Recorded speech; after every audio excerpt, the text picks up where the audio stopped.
Oh, look at Irwin by himself there. He tends to go to Cook instead. Elliott and Cook having the battle. Cook comes out the better of the duel. Now Cook will be about 45 metres out in his first kick for the match. His first touch of the ball. Well, see what he can do with it. He didn't have a real cooking boot on in the second semi, if we remember correctly. See what he does here. Only 45 metres out. Virtually stayed dead in front. A vital kick for him. Swinging back. I'll pay it. Whoa, what was it? A goal, yes.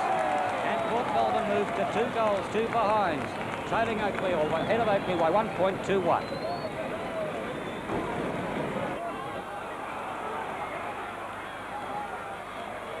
Port Melbourne back into attack again, and Cook is up and he's taken the mark. Now umpire Gambetta going down. He's kicked 2 goals so far, Cook.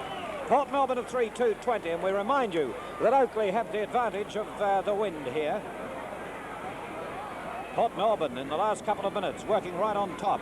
Cook lining them up pretty deliberately, only about 20 metres out in front, puts it on its way, and he's guided it through for another goal. So Port Melbourne, they move on to 4 goals 2, with Oakley on 2 goals 1. We'll be introducing our Pick the Points Final 4 at half-time here today.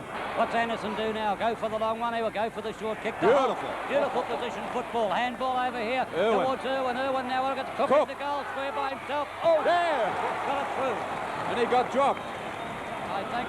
And he got dropped too, look. 5 goals 2 to It's on Oakley, here. 2 goals 1. It's the score, and there it is. He's looking up. He's kicked the goal. He kicked the goal. He was looking for the second one, I think. But I think it reminds me, Phil, of an old player. Oh, he's got the headphones on, but an old player years ago, played with Fitzroy. He did the same thing. He went down looking under his arm and saying, "When you're going to give it to me, ump? You're going to give it to me, ump?" I saw Johnny Walker of Preston getting 2 goals in a similar fashion to that. Kicked the goal, was felled, and the umpire gave him another kick, so they got the 2 goals out of it. That's right. I think that's what Cookie was looking for. And Holt takes it. Holt passes to Irwin. Irwin will open it up. He puts it on its way towards goals. Cook waiting back there for it. Goes up. It's forced down to the ground, and it's Stewart who'll get the kick in. But the umpire's down blowing the whistle, and it looks as though Cook will get the free kick. He's appealing for it. He's holding his arms up there like Muhammad Ali. He called out one of the other players in makeup. All right, he's kicked 4 so far, and this is about his 5th to come up. He's on an angle. He's lining them up pretty deliberately. One of the personalities of VFA football, Fred Cook. Lines them up, and he's put it through for another one, and Port go to 11-10 with Oakley on 6 goals 7. Well, Port Melbourne starting once again. By gee, they're a good side, and no doubt about it, the player that fires them is Jimmy Buckley in the centre. Puts them into attack. He can roost a ball, this fella, too. Look at that. It's dropping down towards Cook and Elliott. Up goes Cook. Can't mark it. Out towards Goss. Goss is caught. Hand passes over here towards Cook again. Cook screws around, and an open goal in front of him, and another one. Oh, they're racing away with it, Oakley. Port Melbourne 13-12, racing away from Oakley. Cook's 5th for the match. 6 goals, 7-43. Oakley haven't added to their half-time score. Couldn't do so, but gets the hand pass into Harlan, and Harlan from wide of the centre now will come in to put it down to the forward zone. Out they lead, and watch Freddie Cook take this. Himself. Anderson now goes around. Over to Buckley. Buckley will take the mark, but in the meantime he's blown the whistle. He let him play on. He goes for the kick in towards Cook at full forward. He'll take this. Yeah, Elliott slipped at the very vital moment, and Cook's only a matter of 12.5 metres out, dead in front. He's kicked 6 goals already, going for his 7th. Oh, dear oh dear. They've really given Oakley this quarter. There's a kick by Cook, and another one's on the board. His 7th goal, and Port Melbourne move to 17 goals 14. Oakley still on that 8 goals 12. And here's Irwin to take his kick. Irwin's kick up towards the half-forward line. And Cook comes out again to take the mark. He's taken the mark at centre-half forward. He's kicked 8. And that is definite. We thought it was 7 a moment ago, but checking up it's 8. He's kicked and he's getting ready for his 9th. Fred Cook with Port Melbourne on 18-15, 123. Oakley 8-13, 61.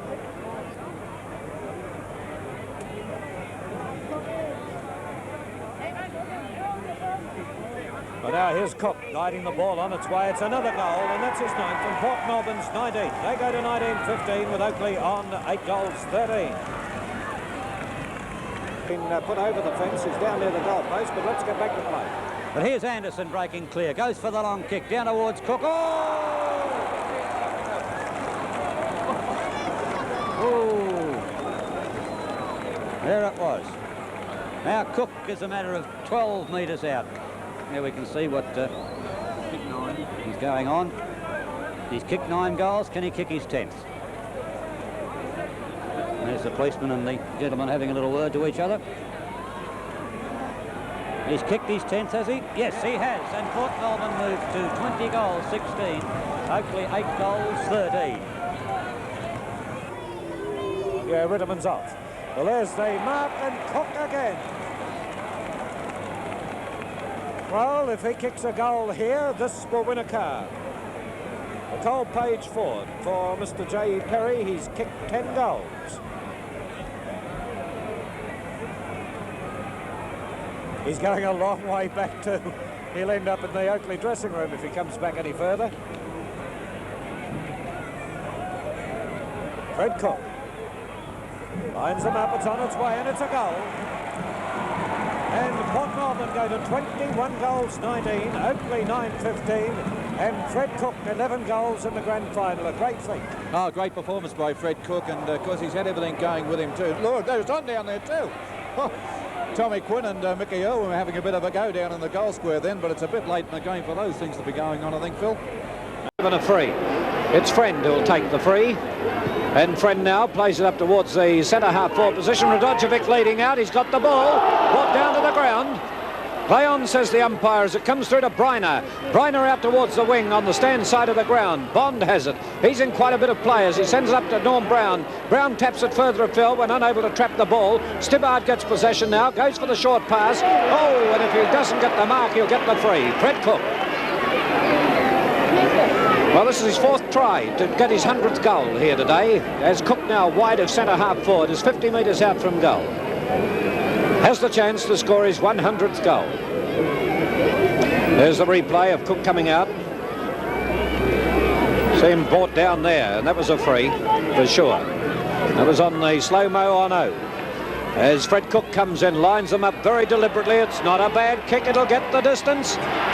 And that's it. And look at the kids come onto the ground. Fred Cook's 100th goal and the 4th for Port Melbourne. Port Melbourne go on to 4-10 with Geelong West on 5 goals, 11.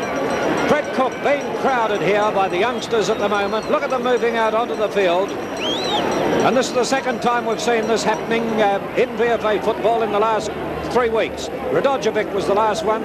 Now it's Freddie Cook of the Port Melbourne side. Now we'll take you over for a quick report while this is going on at our number 2 remote area for the Brunswick and Camberwell game.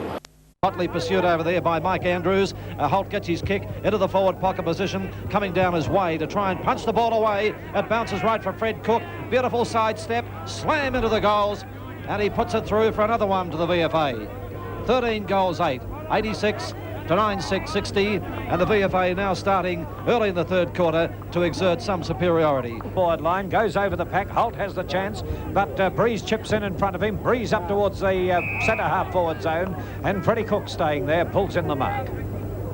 Cook does it pretty easily too when he moves towards the ball. He's only about 30 metres out from goal, has every opportunity of scoring with the VFA at the moment 14-10, the Ovens and Murray League 13 goals 6. Fred Cook puts the ball on its way. It's a goal all right, and that takes the VFA to 15-10, Ovens and Murray League 13-6, and that was Cook's 5th goal.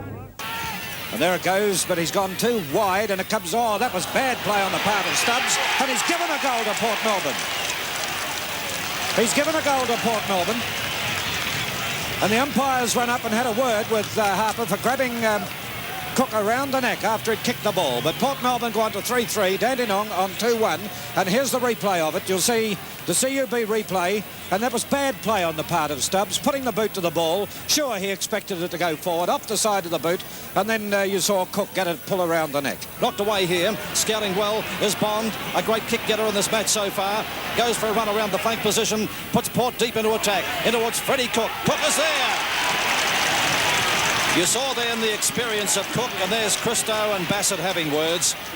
Umpire Marcy quickly on the scene, and Freddie Cook giving a massage to the head of little Jimmy Christo. Here's Freddie Cook now. Watch the great experience of Cook on the CUB slow-mo, the way he used his body so perfectly there on his hands and knees. Good play, gets a hand pass going to Rasmussen. Rasmussen into the full forward zone. Freddie Cook's there. Yes. Oh, what a mark. What a mark.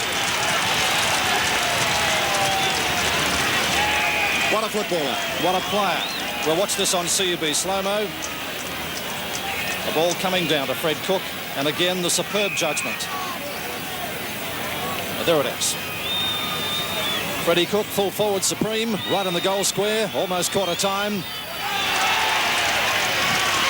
Yes, he's put it through. Port Melbourne 8-5, Dandenong 3-2, and 2 goals to Freddie Cook. Well, the ball has just been bounced and players underway as we see it picked up out here by Swan. Swan sends it right down to the forward zone and it could be a goal. Cook did it so effortlessly then. And he's running rings around Harper. That was Cook's third. Port Melbourne 9-5. Dandenong 4 goals 3. How unlucky can you be, though, Phil, that ball bouncing the way it was when it was kicked. Let's have a look at the CUB slow-mo of that one, which comes up with Fred Cook's third goal. You watch him shepherding this very well, keeping Harper well out. He could have let the ball go, actually, would have gone through, but he picked it up. Oh, no, Cook's been flattened, and it's right on. Harper is in trouble, and look at the players going downfield. The umpires are there. Let's watch this. And it's on. Another player is flattened the other end of the ground. Flaherty's been flattened at the other end of the ground. Oh, another one. And there's another one down at the other end. A trainer's gone down. And Eddie Malay's standing around. In the middle, there's another fight on in the middle of the ground.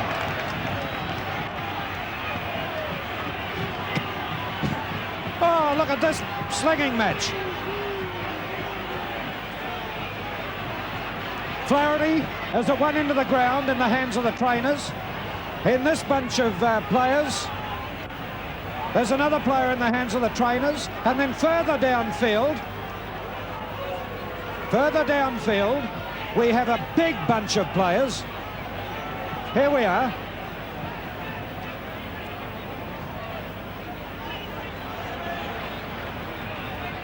Number 25. He appears as though he's had his number taken. And there's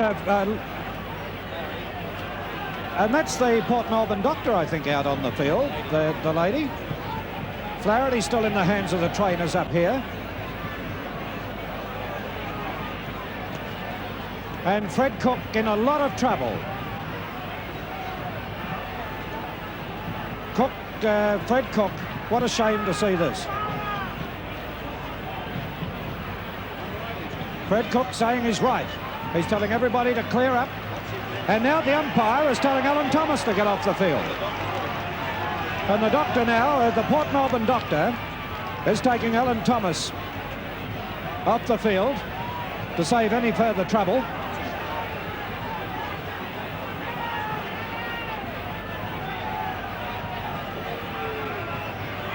And there's Alan Thomas, the Port Melbourne trainer, going off the field. Listen to the Dandenong supporters. And boy, are they fired up at the moment. Well, Eddie Malay, he's coming back to his position. Fred Cook and the blood streaming. And there's the replay of the start of it all again. And that's where it all happened. Miller will even. Umpire Marcy telling trainers to move off the field. And runners. And here we are, ready for the bounce. And Get the ball, and there's Stubbs who fumbled it, and this allows Kerr to come in. Kerr snap shoots for goal. There's Cook about to take one over the head. And Bassett threw his head back in amazement then. The $25 cash award from 4 and 20. That's Holt with the ball, screws it over the shoulder. It's high in the air. Cook waits for it. And Cook has taken the mark. A good mark, a good strong mark. Herman van der Beek says he got pushed out of the road, but that was a good strong mark by Fred Cook of Port Melbourne. Port Melbourne 13-15, 93, Dandenong 8-11, 59. Well, there's, we had the replay, the CUB replay of it, as we have the ball on its way, and Port Melbourne, that was his fourth. Port Melbourne 14-15, 99 to Dandenong's 8-11, 59. Towards Travis Pays, he fails to take the mark. Then coming in behind him is Barrett to get his first kick in the grand final, sends it down towards Cook. Then Cook has come in to take another strong mark. He's just turned around and gone bang and put it through for another one to take Port Melbourne to 18-16, 124, that was his fifth. Dandenong 8-11, a total of 59. It's into the game, and here's Cook going up for a mark right in the middle of the pack, and Cook has taken it. Now the field umpire running right downfield, Cook right in front. I see Jimmy Christo and Alfie Buse having a bit of a tussle there behind the play as well. Righto, Don. Now here's Cook with a kick on its way, and he's put it through for full points. So that means Port Melbourne are 1-1, leading Sandringham 1 goal. Pass by Evans to Buster Harland. Harland now, a long kick down towards Freddie Cook at full forward. Port into attack. Cook is up. What a mark. Fabulous mark. And Not that I advocate blues, Don, but I reckon there might be 1 or 2 here today. Yes, I think so. Let's watch it on slow-mo replay. What a mark. What superb. He's taking the ball from Fred Cook, I think, because Fred Cook actually hit Buse with the ball then, and that's what I think will happen. He's taken the ball off Cook. Yeah, because Freddie Cook gave Buse a backhander. Last 10 minutes or so, and we see Goss getting it over there, then losing possession to Evans. Evans a hand pass to Anderson. Anderson decides to left foot kick it himself into the full forward zone. Up they fly here. Well, how do you describe a mark like that? The mark of a champion, nothing else. Here, watch this. Fred Cook. Fabulous Freddie. Kick right in the centre of the ground, got ridden into the ground. He plays it out wide to Christo. Christo's got plenty of room to turn, and now we'll bang it up towards Fred Cook, who's making the lead, and he's marked. Now this is both what Ted and Bill said earlier. He's got a 15-metre penalty by the sound of the crowd. I didn't see what happened. Yes, he came a mile over the mark, and now the umpires brought him right in front of goal. Well, that's what he should be doing, Bill and Ted. Well, that's right. We did say this in the first quarter, Bill, that he should be leading more. Yeah, he's just standing there trying to outmark him and outbustle him, which is no good because Buse has got the height and a bit more weight than him, I think. And once he starts moving like this, well, he'll start picking a few. There's the difference. Right, there's a goal up to Port Melbourne. They move on to 7-18. That was Cook second, with Sandringham 8 goals too. Melbourne lead by 4 points. Evans putting Port into attack. Cook. And I think, well, he appeared to push Buse out. What did you think, Ted? No way known. That was a Fred Cook mark. What do you think, Bill Thompson? Yeah, he used his body well then. He read the ball better and just out-positioned him. So Don, you stick with the commentary. Thanks, pal. Well, here's Fred Cook. Right in front of goal. And it's a pretty good kick. He's put it through. It's his 3rd goal, and Port Melbourne a quick reply to that last goal to Sandringham. They move on to 8-19 to 9-3. Well, Bill, that would give Fred a lot of confidence because no doubt about it, the Buse has been getting right on top of him. He has, yes. But we watched the CUB slow-mo replay of that one, and that's Bernie Evans, Bill. Yes, Bernie Evans, he's playing really well too. He seems to give them that lift. He comes out of the centre quickly, and that makes a bloke like Cookie where he can read the ball off there and he comes down so fast. Hand pass from Critch to Holt. Holt to the forward pocket, a chance here for Christo. Christo's been a pretty good player. He hooks the ball back into the Port Melbourne goal. That's a good shot. And Cook is up. And Alfie Buse, in frustration and desperation, throws Cook down to the ground. I think that was more frustration, Phil, than viciousness. I think so too, Don. He didn't really hurt him, and I think Fred helped himself on his way as well. I agree with you, Don. 3 goals he's kicked, Fred Cook. Port Melbourne lead by 10 points. Fred Cook missed an easy one from right in front early in the game. Let's see if he can put this one through. Kennedy about to come on. Well, what's happening here? Buse. Ray Gould was too close. Ray Gould of Sandringham was too close, so there's about a couple of metres that the umpire could bring the player back at his mark, and that's exactly what he's done. Kennedy coming on the field for Sandringham. Well, he can't take the Sandringham player back much further. He'll be out of the ground. There's a kick by Cook, and he's put it through. 4 goals to him, and Port Melbourne 10-20, 80, Sandringham 10-4, 64. Over the top there was Thompson, not able to get it. Taken by Rasmussen, a hand pass to Evans. Evans, a hand pass to Cook. Cook runs into an open goal, shot the gate. Port Melbourne goes further ahead, and Port Melbourne now really turning it on and applying tremendous pressure. Bill Thompson, the Liston Trophy winner for this year, do you feel that that Sandringham can withstand this tremendous pressure being applied now by Port? No, not at the moment. Port have really settled down and started to get a bit of system in their game. They're getting easy goals now, whereas before they were just kicking from anywhere, and Sandringham's backline have stopped giving the pressure they had before. Now Critch will get it further downfield, gets it out towards the half-forward line, and it's Buster Harland. Harland bangs it up towards the forward zone. In comes Cook, and he's taken another spectacular. Well, don't forget the news at 6 on Channel O tonight, and the Brady Bunch Variety Hour at 6:30, the $6 Million Man at 7:30, and the Sunday movie premiere. He's kicked 5 so far, Cookie. I'll tell you about the mechanic too, the one that made a bolt for the door. All right, there it goes on its way, and he's put it through for another goal, and Port Melbourne go to 16-23, 119. This one interesting point, Don. Fred Cook has not received a free kick since the start of the game. There's the kicker. There's a goal by Cook.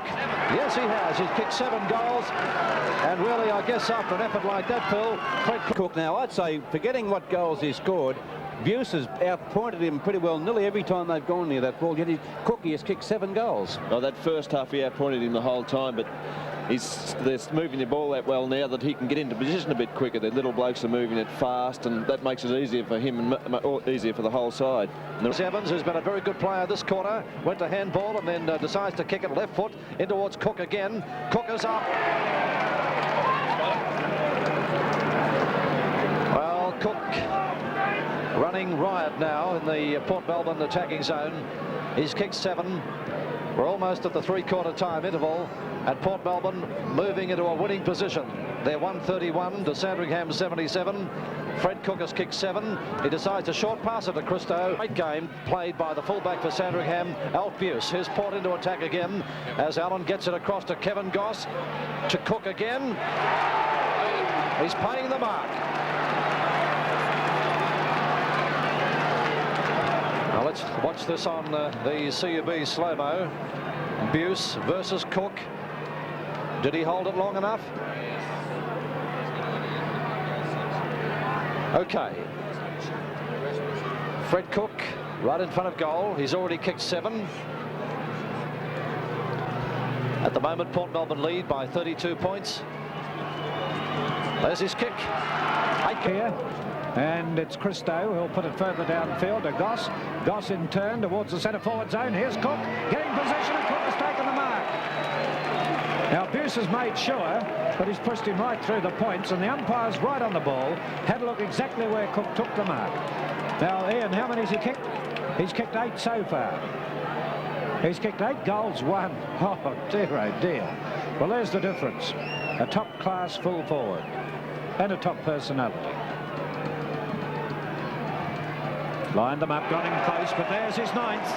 9-1 is by Gould. Comes out now with Harland getting in front. Passes to Paul Goss. Goss streaks down the field. He gets it to Holt. It was unattended. He hand passes to Rasmussen. Rasmussen gets it up towards Fred Cook. This is dangerous. And Cook just gets it through. Oh!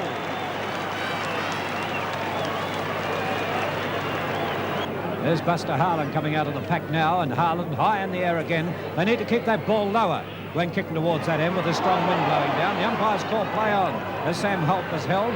Coming out of it is Cook. He slips it over the shoulder. What's the result? A goal! That was Cook's 3rd goal. Port Melbourne now moving away. They move on to 7-5. Sandringham 2-2. There's the replay, and you'll see Freddie Cook screw it over his goal, and he's good at that, as he will put it through for full points. Have a look at him, get it. There it goes over the shoulder, on its way. Good goal there, Eddie Malay. great goal by Cook. He's going to be hard man to stop today. Get away, who's on the ground? Anderson. And they're getting into it well and truly at the moment as Paul Goss comes downfield.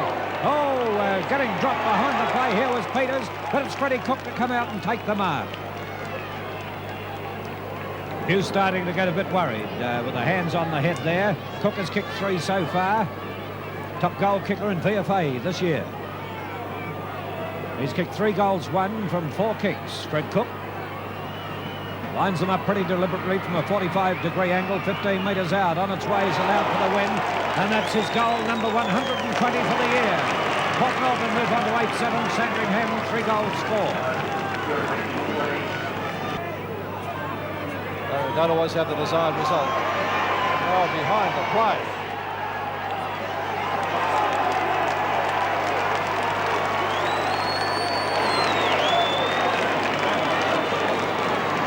Well, I missed that. Fred Cook's getting the free kick.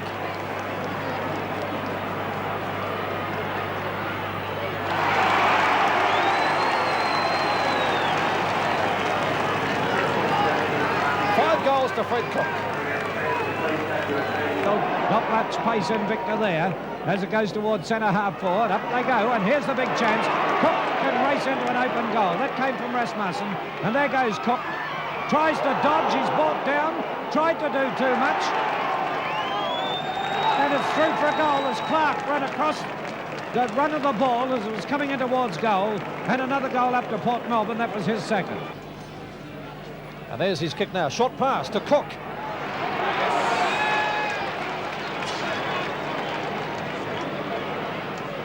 Well, he's kicked 5.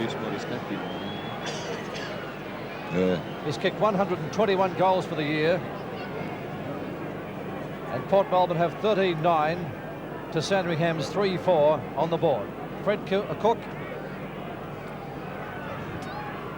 kicking with the advantage of the wind. Guides it and kicks it. 6 goals to him. Port Melbourne 14-9, Sandringham 3-4.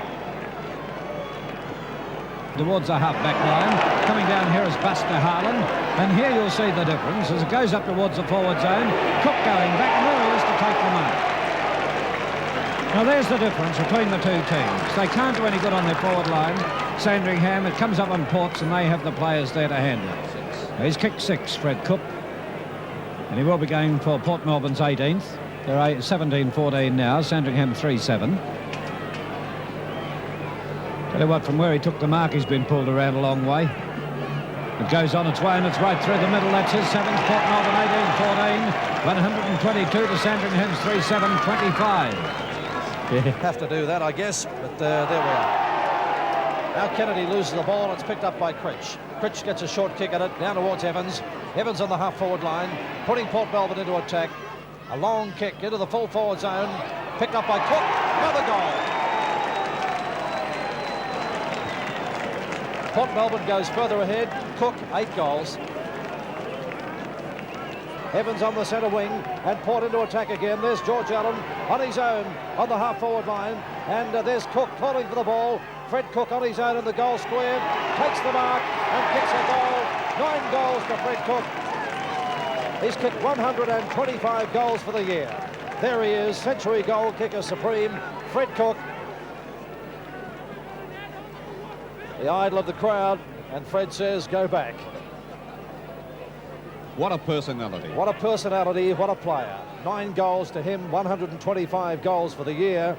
And Port Melbourne have 23-18, 156 on the board. Sandringham 7-15, 57. There he is. Oh, gee, he frightened me for a moment. I couldn't see the Dax. Anyway, there he is. Pretty happy about it all, the personality of the game. And what did he end up kicking today? 8 goals, or 9 goals altogether. Now let's go over to Bill Thompson for a moment. Bill, give us your Best Player Award for the John Guy Thorn radio cassette. Puma Australia with the football boots and bag and 4 and 20 pie award of $40. Right, Bill Thompson. And there's Fred Cook about to receive a presentation. So now, let's, if we can hear them, take you into that central area. Can we hear them at all, boys? Well, we won't go over until they're ready. We have Craig Kelly in the Port Melbourne dressing rooms and Eddie Malay in the Sandringham dressing rooms. Come on, kids. There's Fred asking the kids to quieten down for a moment. Where are you, Lou? Lou Match?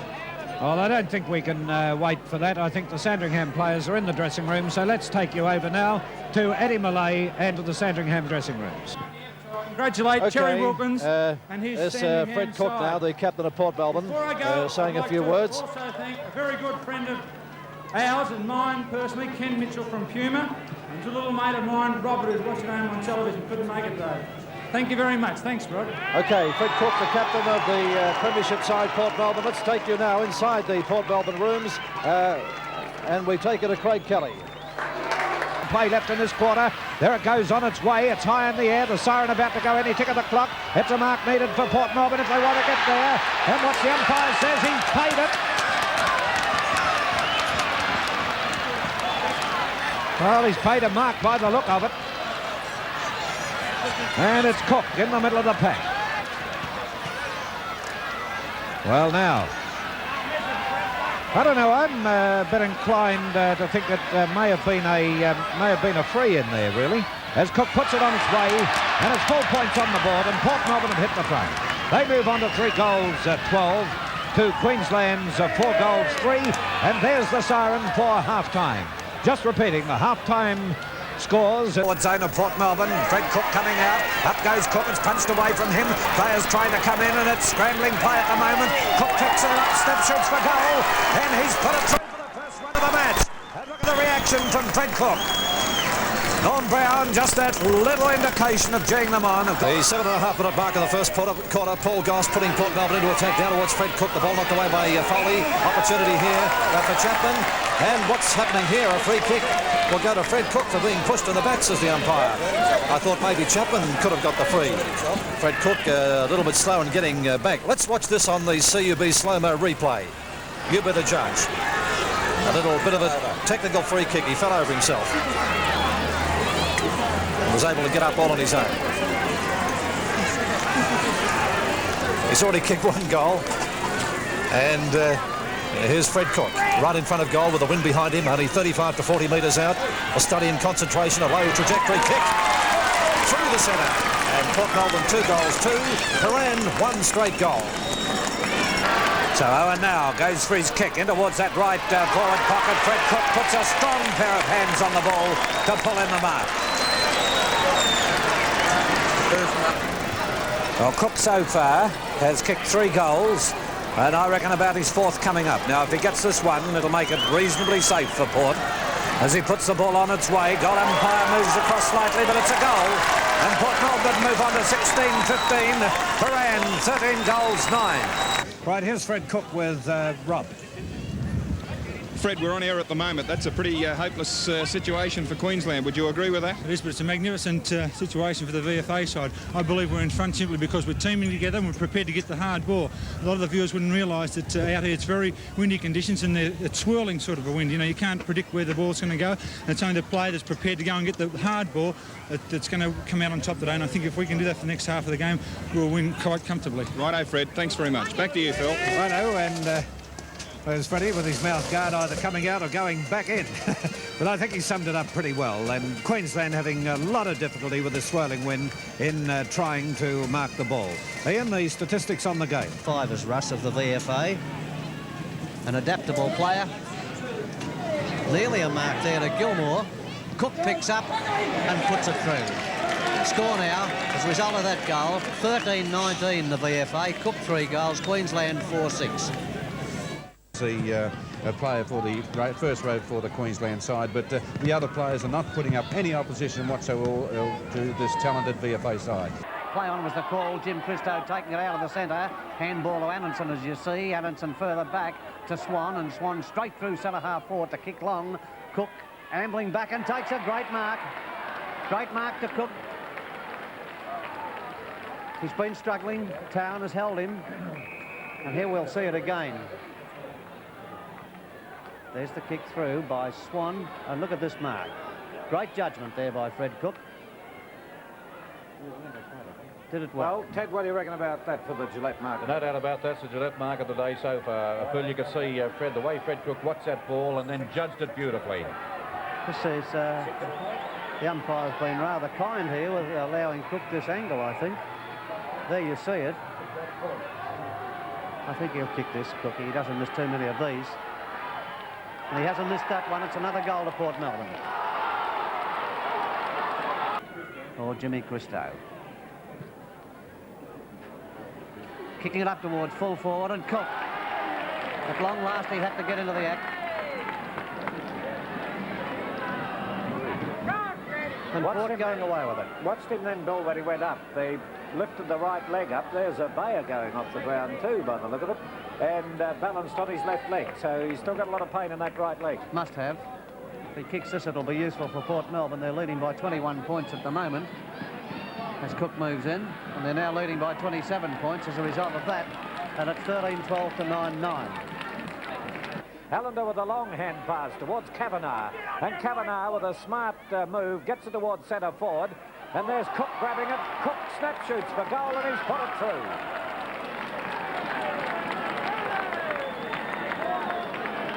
Evans with a hand pass across to Swan. Swan up towards centre forward. Cook races across here. The Town tried to cut across in front of him. Cook with strength screws it around. And it's not a bad screw. He's put it through for another one. So that's Cook's 4th goal on the board today. So that leaves him with 3 to go for his century. And let's have a look at Cook do it again. Even with that bad foot. He must have had something bolted out of it. He's limping as he comes into it, but he still gets around. He was turning on the left foot, though, which gave him that strength, but kicking with the right. All right, in the Port Melbourne rooms, if we could just have a bit of attention for a moment, fellas. If we could just have a bit of attention for a moment. We are on air and we do have some awards to present. Very important awards. And first of all, it's the Mark of the Day award. Now, this is sponsored by Gillette. It's a $50 award and a gift pack from Gillette. And today it was taken 6 minutes into the second quarter. Man on one leg, Fred Cook.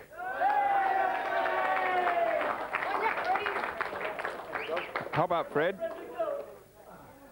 Okay, well, there's the mark now going to air, and there's certainly going to air, no doubt about that. A beautiful mark, Fred, taken, as we said, 6 minutes into the second quarter. Oakley has beaten Sunshine, results going through now, but Fred, somewhere here's the cheque. Pulled out a $1 note, that's no good.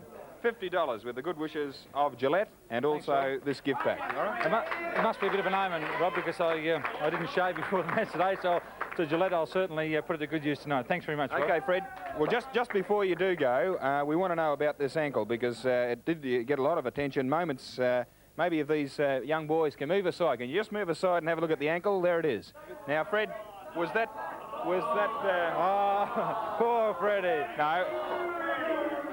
It is important, though, because our viewers at home, it was a sensational incident in the game, only moments before the game, and there was a lot of people viewing today to see that 100 goals. Fred? I was probably more shocked than anybody. I've never strapped my ankles for 10 or 15 years, and it's the first ankle injury I've had. That I went up for a mark and I come down awkwardly and went over it, and so it proves the point that I suppose I should have my ankle strapped from now on because, hopefully it'll be right. It'll be right for next week. I hope so, Rob. Okay, Freddie, good on you. Round of applause for Freddie Cook.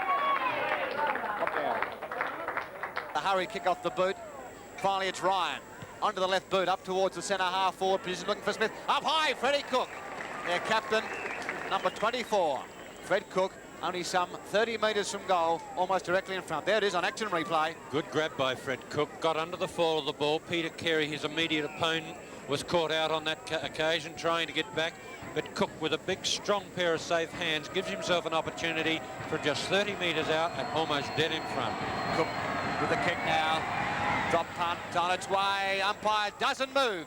That's the first major on the board for the VFA. So Wilkinson now getting ready to kick it down towards the forward zone with his 4th kick. It's not a bad old roost either. Towards that centre forward zone, and Cook is pushed into the ball. Actually tripped into the ball, and it's a good mark by Cook. So he has the opportunity to come in for his 98th goal. Fred Cook, kick one behind so far today, and ready to go for his shot for his 98th goal. So he's lining them up at the Williamstown Road end of the ground. Both sides on 2 goals, 3. And Cook now makes it 3 goals, 3 to Port. He goes for a bit of a run. There's the kick and lead by Freddie Cook. He's out in front. He can't take it on this occasion. But he recovers beautifully. Shoots in towards goal and through for a point. He's missed it. He's missed his 99th. So there it is. Cook stays on 98 at this stage. Third play to the half-forward line to Christo. Christo handling the ball well. Snaps it across towards centre half forward. Not an accurate delivery. Coming upfield was Douglas. Cook hung back and got possession. Dispossessed immediately. Gained it again. Snap for goal and it's through for goal. 99 goals to Cook. Port Melbourne, and grabbing him as Abaya. He'll do something with the ball. Decides the handball to Anderson, the big man. Back to Abaya. Abaya now lining up the goals. Shoots it in towards Freddie Cook. And a beautiful one-handed mark to Cook. What a great mark, Phil. Yes, a great mark by Fred Cook. And that could be one of the big marks of the day. Fred Cook lining them up to kick towards the Williamstown Road end of the ground. Kids coming from everywhere as Cook comes in for his 100th goal. He's hooked it. And he's put it through for the minor score of 1 point again. That's the third occasion he's missed the day, and look at the look of despair on the face of Fred Cook. Well, if anyone can accuse Freddie Cook of wanting to kick the goals on television, there's no doubt about it. He's certainly caused some anxiety today. He couldn't have done it better if he tried. Well, Fred Cook. I bet he feels like Fred Flintstone at the moment. He looks like him. Well, what a disappointment. Some of the girls there say, what's happened to Freddie? What about Port? They want to wrap it up. Well, Ted, what would be the situation there? Would it be nerves? It'd have to be nerves, wouldn't it? No doubt it's nerves coming onto his 5th 100 in VFA football. It'd have to be nerves, right? No, nothing else. Towards that centre half forward zone where we found the player Nimmo failing to gain possession. O'Reilly sends it up to Cook. Cook goes up and he's taken a great mark. Well, let's see what happens this time. That was a good mark by Cook. He's kicked 2-5. He's had trouble. 3 direct shots for goal and he's missed to kick his 100th. And now he has the chance to come in on an acute angle to shoot for his 100th goal. Fred Cook puts it on its way. What's the umpire say? 1 point again. So there's the frustration, Bill Jacobs, of trying to get 100. Well, it certainly is. No batsman ever struggled harder than Cookie is for his goals today. That's for sure. And the man just about to kick the ball back in the play has played exceptionally well, Douglas. A chance there for Coburg. Allender to Abaya. Abaya to Wilkinson. Border light again. Up to the full forward spot. Cook and Douglas. Cook! Cook's in good form today. He did good work around the forward line. And here we see it to Abaya. Abaya to Wilkinson, getting it up, and watch how Cook outmanoeuvres his opponent Douglas. Here it was a great mark, and here he lines them up directly in front. And it's another goal to Port Melbourne by a 4-1. It's Herbert trying to grab the ball, but Goss comes through beautifully and sees his teammate O'Reilly all by himself. He plays on across to Fred Cook, who's also by himself. Cook goes into the open goal, and it's a big one to Port Melbourne. A great goal to Fred Cook. From the Fitzroy Street end of the ground, but he'll go for the long kick. It'll drop into the middle of the goal square. Cook trying to back into his opponent, does it beautifully, and has taken the mark. Now Cook right in the goal square. Let's look at this again. It was a good strong mark by the champion full forward in the VFA. Stood his ground. Look at him with strength stand the ground, and the opponent had no chance of getting around him. Fred Cook has kicked 2 so far. Port Melbourne on top in the first quarter. As Cook now lines them up. Fitzroy Street end of the ground. They're 5-2, and this one will make it 6-2 if he gets it. It's 6-2 on the board for Port Melbourne, and Coburg are 3 goals for. And there's the siren to end the first quarter with Port Melbourne right on top. Let's hear what Bill Jacobs says. Here's Abaya hand passing out, as you can see. A chance for Wilkinson. Strong player, this boy. Wilkinson into the centre, and he'll find Christo, Jimmy Christo, going through the centre to Goss, and Goss, a beautiful kick, will put it on its way. Drop kicking down, looking for Cook, and he's found him. There was no doubt at all what was going to happen there, because Goss's disposal is beautiful, and here you can see it. Watch him turn, watch him put the boot to ball. One of the few players that can control a drop kick, and there's Cook at the back of the pack. at the back of his opponent, and a chance to kick yet another goal. He's third. Probably his fourth. It is. And he's put it on its way, and it's another goal to Port Melbourne, 7-2 to 4-5. It's dropping in short. Christo, number 3, was in front, and there he races towards the ball. Slap further along. That was good play by O'Reilly to Cook, and it's a goal. That was good football by the big fellow O'Reilly. Cook's kicked his 5th goal, and it was a nice little slap along the ground. Here's replay. Let's have a look at it. You watch O'Reilly hit it. There it is, with the left hand, slaps it to Cook, and Cook has no trouble. All right, now let's go to Toorak Park. As the ball goes out there in the direction of Herbert, but Johnson, who's putting in pretty well for Port, has got it under control, drops it to Cook. And Cook, the champion full forward, he points and says, thanks very much, pal, that'll do me. Put him there on the chest with me. Look at it coming away now. Johnson putting it in, Cook in front, and the pass up near the shoulders was good enough for Fred. He's kicked 5 goals. He's kicked 5 goals. There he is in relation to the boundary line. The dandy dollar savings in front of that sign. And then passing 10. You're on top with 10. And there's Cookie coming in now to put it on its way. And I think it's dropped in for another goal to Port Melbourne. Buys, and the mark has been taken again by Jim Christo. The 2 Christos working well on the forward line for Port Melbourne as Christo gets his kick in towards that centre forward zone. Allender backing back, falls over. It comes through towards O'Reilly. O'Reilly screws it around towards the goal. There's Cook in the goal square and effortlessly puts it through for another goal to Port Melbourne. They're doing it easily. That was Cook's 7th goal on the board. Look at the Coburg runner there. You'll see it all happen. Allender fell over, and then you see Grant O'Reilly come in, and Cook just snapshot it there. It was like a poke at a billiard cue, that one, as he put a bit of backspin on it, I reckon. A great win to Port Melbourne.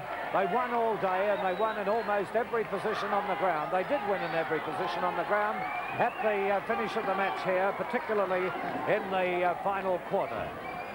And we have the Port Melbourne players coming off the ground to congratulations from their supporters.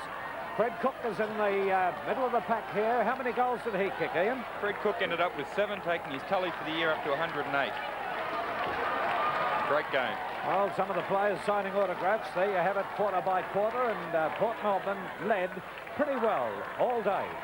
And there's Cookie looking up at the cameras, and now will be to sign the autograph. All right, let's have the best player on the ground. 10 for the Brunswick, taking off the grand final in 2nd Division, 20-27, defeating Yarraville 14-14. And in this match here, we had Port Melbourne 22-18, 150, defeat Coburg 15-10, 100. So that means in the preliminary final next week, Geelong West will be playing Coburg. Well, that's it. So now, until next Sunday, this is Bill Jacobs, Ted Henrys, Ian Gibbs, and Rob Asbury. And Philip Gibbs wishing you all a very good afternoon and taking you back to the studio. It's Sunday, yes, Sunday, it's Sunday, gonna be Yes, Beatty's gone to full-back for Coburg on Fred Cook, and John Douglas picked at full-back, is in the ball forward pocket. All right, and Port Melbourne into attack, up towards Allender. Fred Cook has the ball, screws it around, takes a shot for goal, and he's put it through for full points.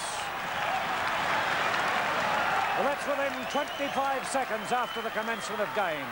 Cook leading out well from Beatty, who's down on Cook, and screwed it back over the shoulder to put it through. Well, and that's the excitement of our Port Melbourne supporters, and this is how it all happened.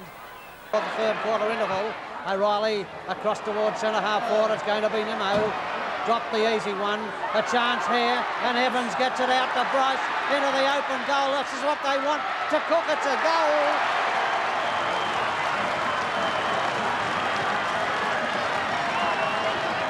The ball now at centre wing, 9:15 to 9:10 as Coburg desperate to try and get into attack. Bayer and Herbert, Bayer in the thick of things. Westcombe, nearly too long, but he's evaded the tackles. Anyone's ball this towards centre-half forward, and Halbert jackknifing, missed it. Bayer will take it away. Porter got the pace and the run of the ball. Good shepherding by Howland. Bayer up to Cook, and he got it, he's marked it. All the drama of Australian rules football you'd ever need, and it's 5 points of difference, and we are now into time on. Yes, it's right on the 25-minute mark. Fred Cook moving back very, very slowly. He's kicked 3 goals, 6 so far in the game. So Fred Cook lines them up from a 45-degree angle. Puts it on its way, he's hooked it, he's put it through. No, it's coming back. And what's it done? It's a goal.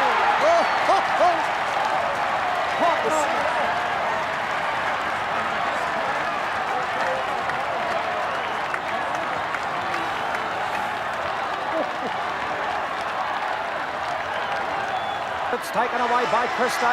Christo gets it. There's a siren. It's the half-forward line, but there goes the siren. It's all over. And we have a win to Port Melbourne, coming back desperately to take out the big one, the 1980 Grand Final. Look at the crowd swarm across the ground here, and hard luck to Coburg, I must say that, because they fought it out gallantly and brilliantly, Bill. In the first half, Coburg were brilliant. And I'll tell you what, Bill, that must be a great relief to the Port Melbourne supporters, the way it's come out. I think so. They would have been on edge, on the razor's edge all day today, and I think it might be pertinent to mention now, Phil, that I think their greatest inspiration came from Buster Harlan. Off the ground after a heavy knock, hadn't been firing, but he started to lift his game, and that makes the difference to the Port Melbourne team. The Port Melbourne little fellows were able to wrest themselves away from the tackles. Ebaya was one who all day had been swamped.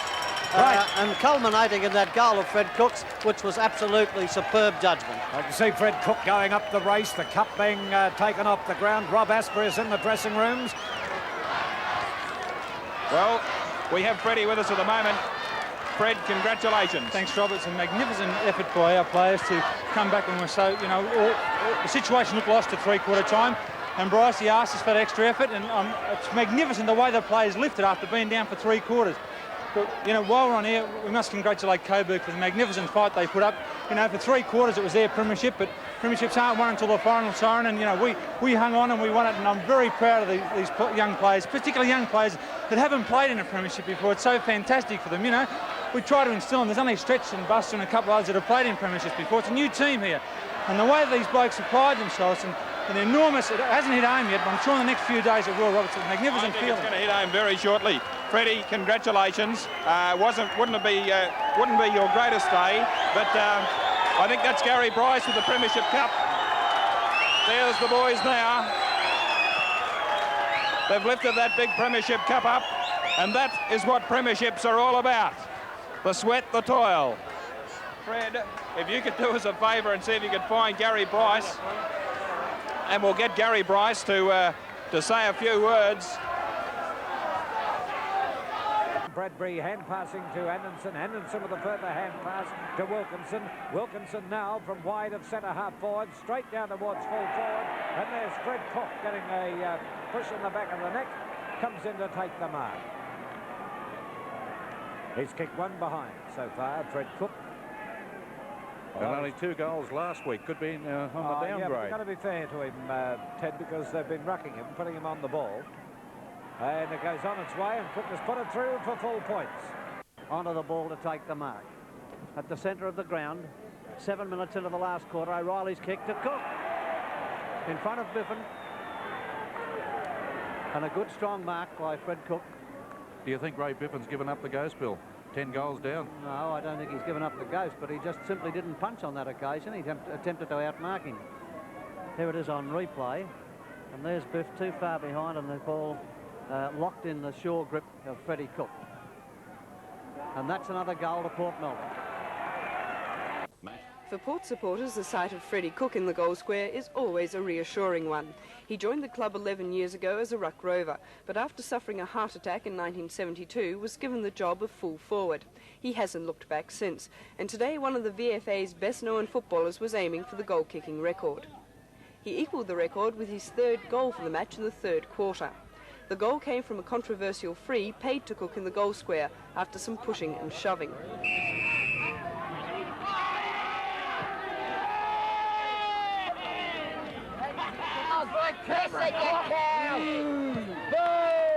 While some of the crowd didn't like it, his supporters were happy. Inaccuracy on his next 2 shots brought up points only, but the record finally came up after Cook took a well-judged mark and made no mistakes about the kick. Cook finished the game with 5 goals. Anne-Marie Sparkman for Eyewitness Sport. But the score is seesawing all day. A Swan now gives the opportunity for Port Melbourne to go forward. Cook is there out in front and takes a good strong mark against 2 players, and I'd suggest with blood still in his nostrils after a very heavy whack in the face in the first few minutes of this game. Fred Cook has 1 point on the scoreboard. Port kicking 3-1, 19 so far. Preston 3-4, 22. There's the kick by Fred Cook. Umpire moves across, and it's 4 points. Wilkinson across to Doyle. Doyle upfield towards that centre forward zone. There's Cook battling one out down there with Towan. Cook tried to take the mark, had it pulled away from him, got it around the neck, and he'll get the free kick right in front. And look at Fred Cook.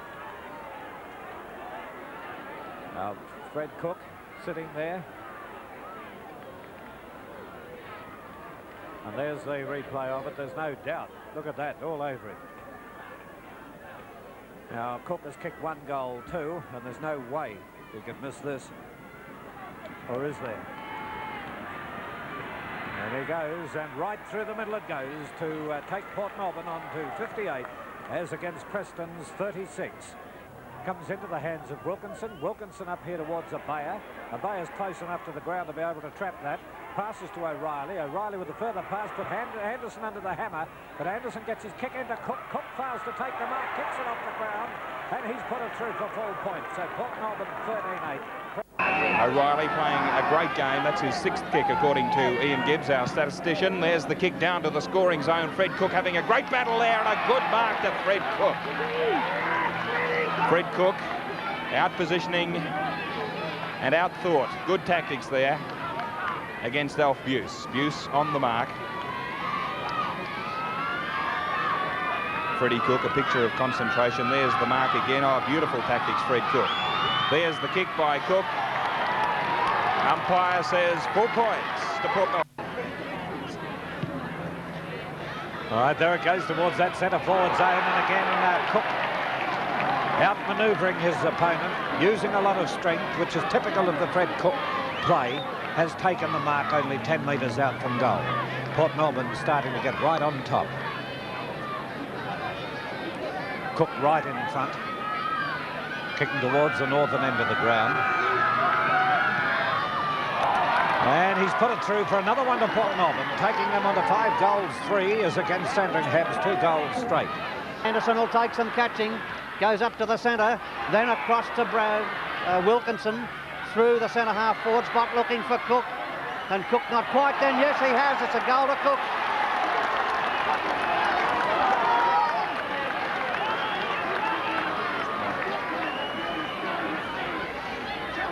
As we were saying before, Bill, that Crook back to his best, and there we saw a perfect example of his reaction there to that ball in mid-air, kicking it off the ground for his 3rd goal and starting for a great day for him.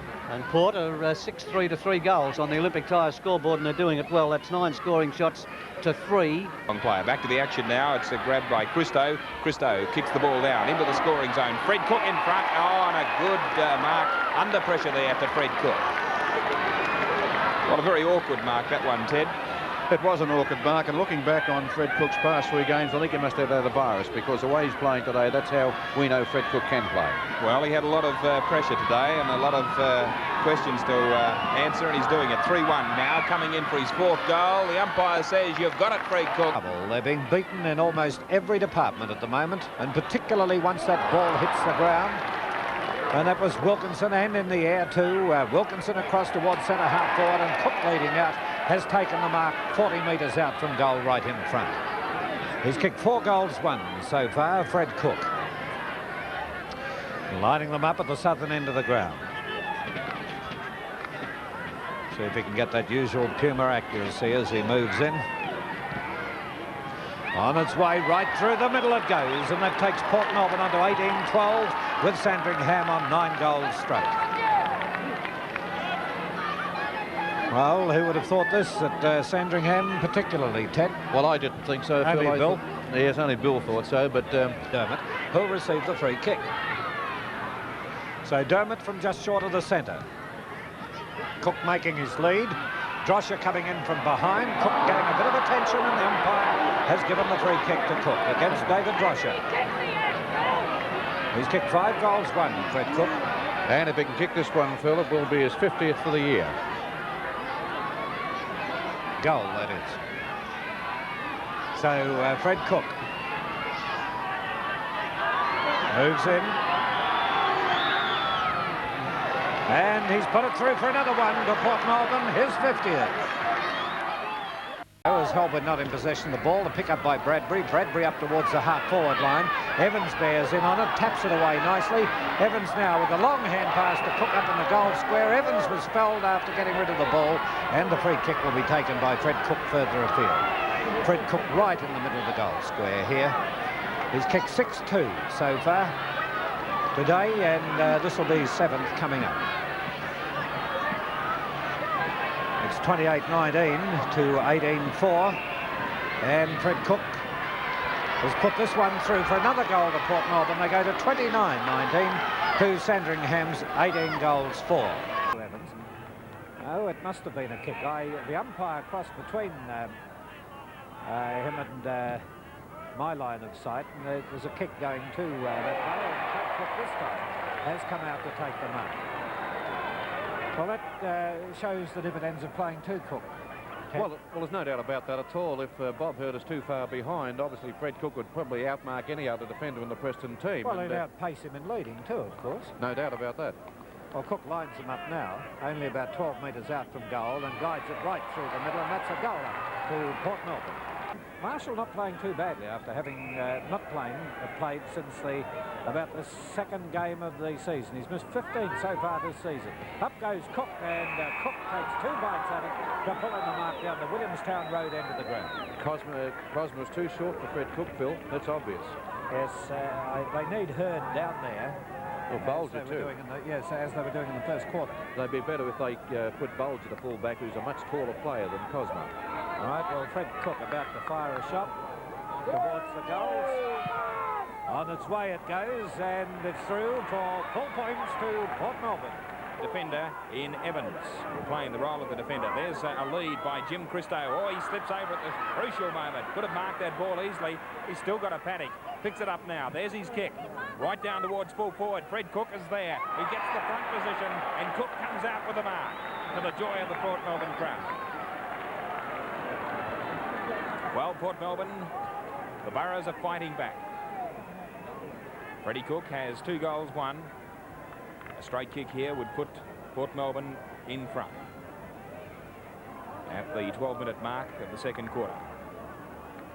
Fred Cook moving into goal. An important goal for Port Melbourne. Umpire moves across. 4 points it is to Port Melbourne. At fullback, elects to kick to the grandstand side of the ground. Knocked down, gives Jim Christo the chance. There's his kick. Screws it back in towards Fred Cook, setting himself, and he's got the mark. Second grab. Good, strong mark there by Fred Cook. Beautiful mark. To the applause of our commentators, Ted. Well, Bill, you were the one clapping. Well, Bill Jacobs was the one clapping then. It's marvellous what $1 will do. It's amazing how you get dubbed in, too. Yes. Fred Cook now, already kicked 3 goals. Lines up the big sticks. It's another one to Port Melbourne. Ladder in First Division, plus the action highlights of this big game and Eyewitness News tonight with Tony Banks. Swan it is, takes the ball back towards full forward. Fred Cook is there from behind, and I think he might have got the mark. Yes, the nod from the umpire. And Fred Cook, how many, what's the statistics as regards Cook, Ian? He's kicked 4 goals, 1, and all of the 3 goals Port Melbourne have kicked this quarter have been kicked by Fred Cook. So a very valuable player today is Fred Cook. Certainly on fire. Back to his brilliant best, and I would say we're looking forward to a great final series from Fred Cook. Fred Cook now moving in. Picture of concentration. Could be 5. Yes, says the umpire. 5 goals to Fred Cook.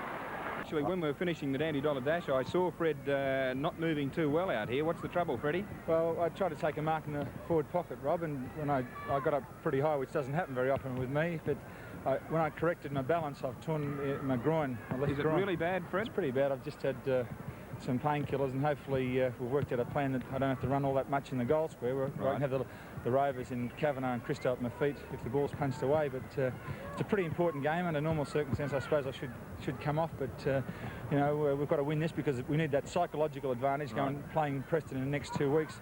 And the way things were going early, we're in all sorts of bother, but now hopefully we've got our game together. We're applying pressure, particularly in that last quarter. And what's that breeze worth? I think it's worth 3 or 4 goals. I didn't notice it in the first quarter simply because we were protected by the grandstands. Right. But getting down the other end, it's worth 3 or 4 goals to either side. Righto, Fred. Well, thanks for your latest information about that groin injury, but it won't worry you for the second semi, though, will it? No, I don't think so. I've had them before, and it only takes a week to get over them. Righto, Fred. Thank you very much. Okay, well, there it is, Phil. Cherry out to Priest. Priest gives it back to Goff, and Goff has got to do something this time, but he just can't. It's not his day. But by golly, he's not on his own. It's been a very depressing day for Preston.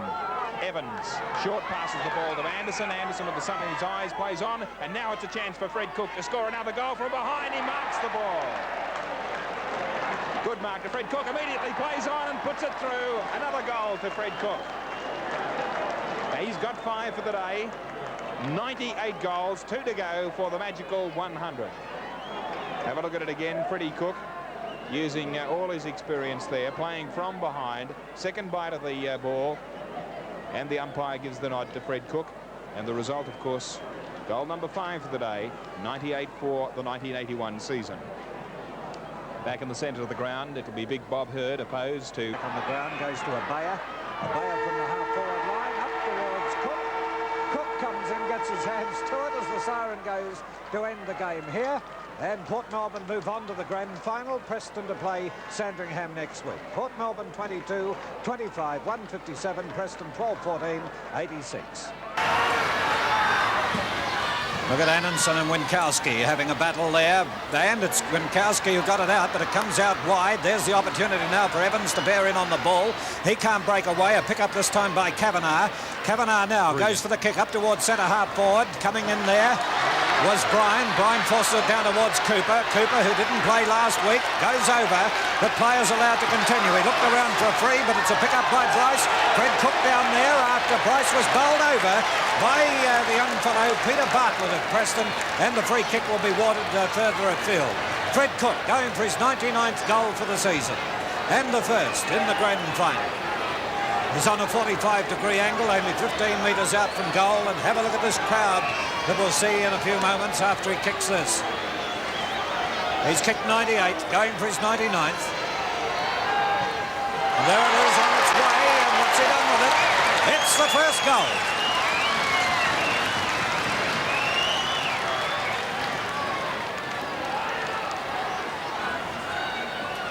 Towards the full forward position, big pack of players goes up. No one brings it down. There's a handball by Demetrio to Swan. Swan to Anderson all by himself in the centre of the ground. He'll take one bounce, should take another one. He's going for his third, going towards goal now. Port Melbourne looking really good. There's the kick down to the full forward position. Fred Cook is there, a little bit of a nudge, and Cook has the mark. Fred Cook going for goal 100 for the season. Let's have a look at that mark. I thought that Fred Cook edged his opponent out then, but he certainly took that cleanly there. The personality player of the VFA, number 1, Fred Cook, lining up for goals 100. There's the kick. And it's a goal. 100 goals to Fred Cook. And have a look at that crowd coming onto the ground, Phil. Well, a great tribute to Fred Cook. He's one of the most popular players in football today, and that includes league and association. A fellow who's always ready to pull up and sign autographs for kids. And look at the kids coming from everywhere. They're coming from the lake end of the ground, right down here towards the Fitzroy Street end of the ground. And Fred Cook, a player who's done a lot for VFA, Ted Henrys, certainly deserves that tribute. Well, it certainly does deserve that tribute. As you said, one of the most popular players in the VFA, not only this year, but over the 10 or 12 years that Fred has been playing. A player who's kicked over 1,000 goals in the VFA, and today to get his 100th goal in the grand final. Well, that's a shot from our Clark Crane, and of course we've been privileged over the years to have been able to use the Clark Cranes. Up to Doyle, and Porter alight again through the centre wing. Doyle up towards O'Reilly. He'll get the free kick. He's too much for Bolger there. Playing in front, and O'Reilly's got the free kick. Cook's leading. O'Reilly's playing to the lead, and Cook doubles back. He's got a chance. He's got it. Good football, Cook. He let his opponent up and then doubled back. Port Melbourne has Preston completely bamboozled as we watch that replay again. Hurd coming in. Cook's got two opponents. Perfect timing by Fred Cook. Port have got them bamboozled. Well, there's Cook with 100 goals to his credit. And with Port Melbourne in the ascendancy as they are, who knows what he can do. Anyhow, he's lining them up for his third goal and Port Melbourne sixth at the 23.5-minute mark in the first term. And Cook coming in has put it on its way. There's not much noise down there, but it is a goal. How are the free kicks, Ian? So far, Preston have had a total of 11, Port Melbourne 10. Right, and there's Anderson moving out with the ball. Look at this, up to Fred Cook, and Fred Cook will go in effortlessly. Just lope in, bang, there it is. Underground pass, and takes them their 7th goal. Have you ever seen anything like that? Really? That's amazing.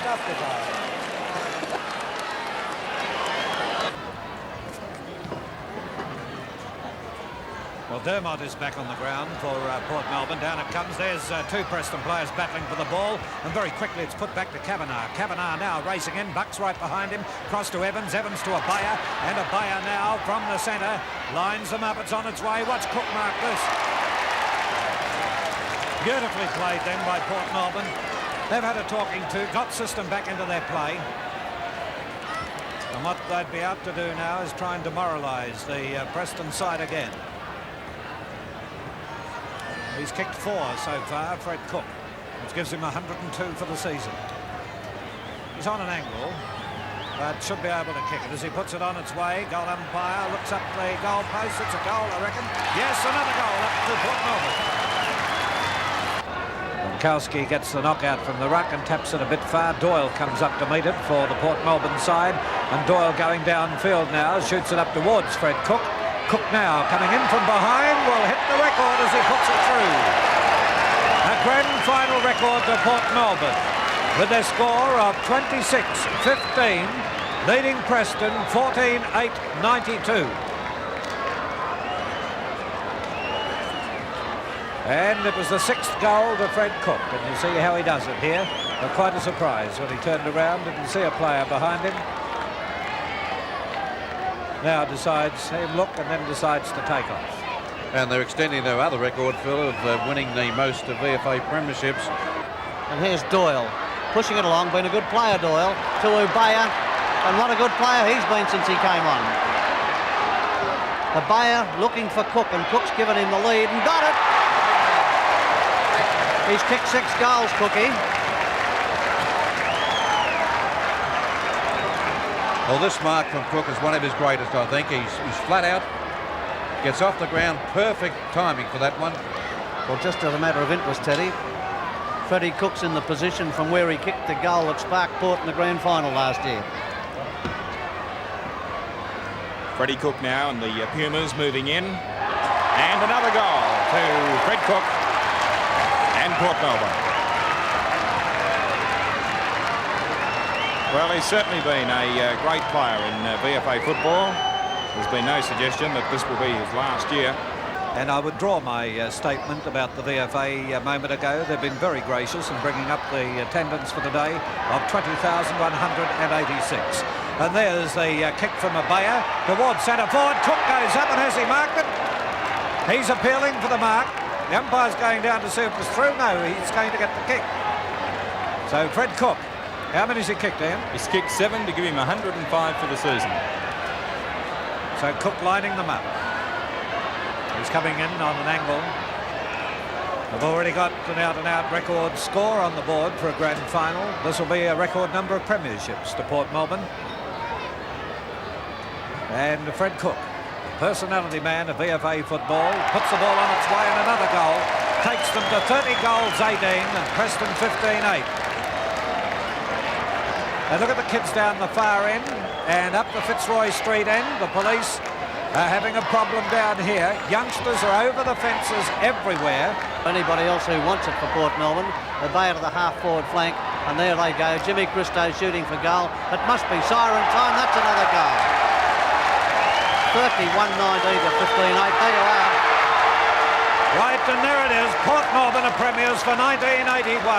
And look at the massive youngsters move out onto the ground here to congratulate their heroes of Port Melbourne. Not just one, but every one of those players would be a hero to the Port Melbourne kids. To announce the Best Player Award, the Cedal Puma Best Player Award.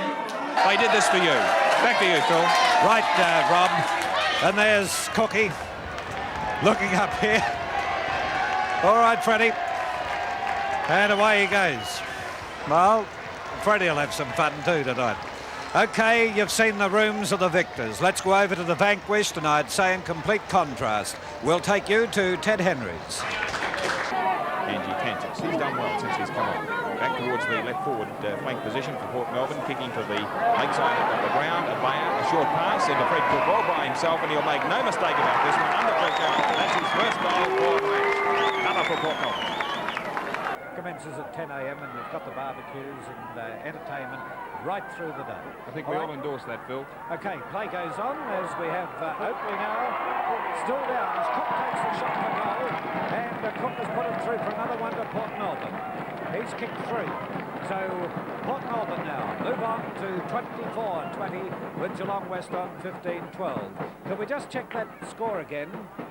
We've got the play coming head on here, so let's have a look at it again, and you'll see the effectiveness of a player like Fred Cook. Quickly moved back into position to put it through the full points.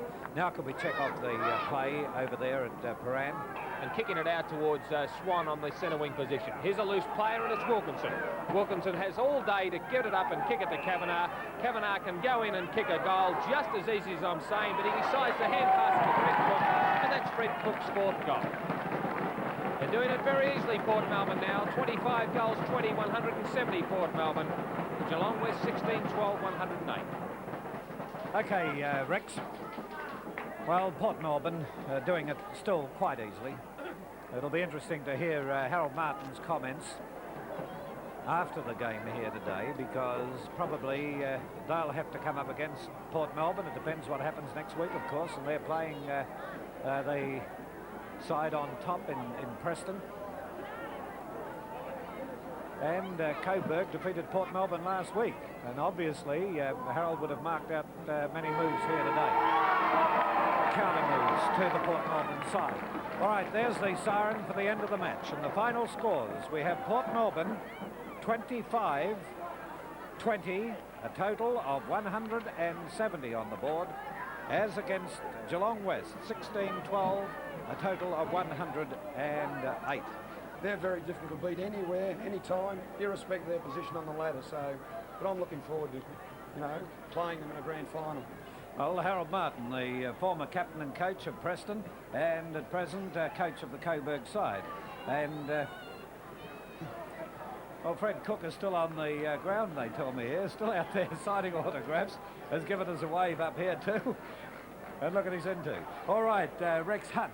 I don't suppose you'd have done that walking off the ground, and I don't mean signing autographs either. No, Fred loves the camera, doesn't he, really? But, just looking at the game, I said during the call that Geelong West seemed to be playing as well as they were allowed to by the Port Melbourne side, and any final series with the Port Melbourne side in it really has to be still alight, and I'm sure that Harold would have a pretty good look at the Port Melbourne side here today, because they really turned it on. And how do you like playing in front of this bloke? It's all right. We combine very well together. We've been serious for 1 minute. That You couldn't be serious for 1 minute? Well, I'm trying to be now. But what Shane does try and do is get the ball down quickly. He wasn't early in the season. Right. And when he does mark the ball, he gets up and has a look downfield, and he gets it moving. And that's what good centre-half balls are all about. And Shane's just developing week after week, and who knows what the future holds for him. Has anybody mentioned Norm Goslar? He's taken the easy way out in hospital today. Norm, you're laying back in bed there, and all your mates are down here. Well, just so that you're here in the next couple of weeks. A young girl, Tracy, was badly burnt. She's sitting in the Children's Hospital, I think. Trace, we hope to see you in the preliminary final too, love. Just keep your chin up. Good on you, Freddie. All right, well, look, we won't hold you boys up anymore. Congratulations on today's effort. As Gary said, congratulations also to Geelong West and Gary Hamer. It was a great effort for them to get there.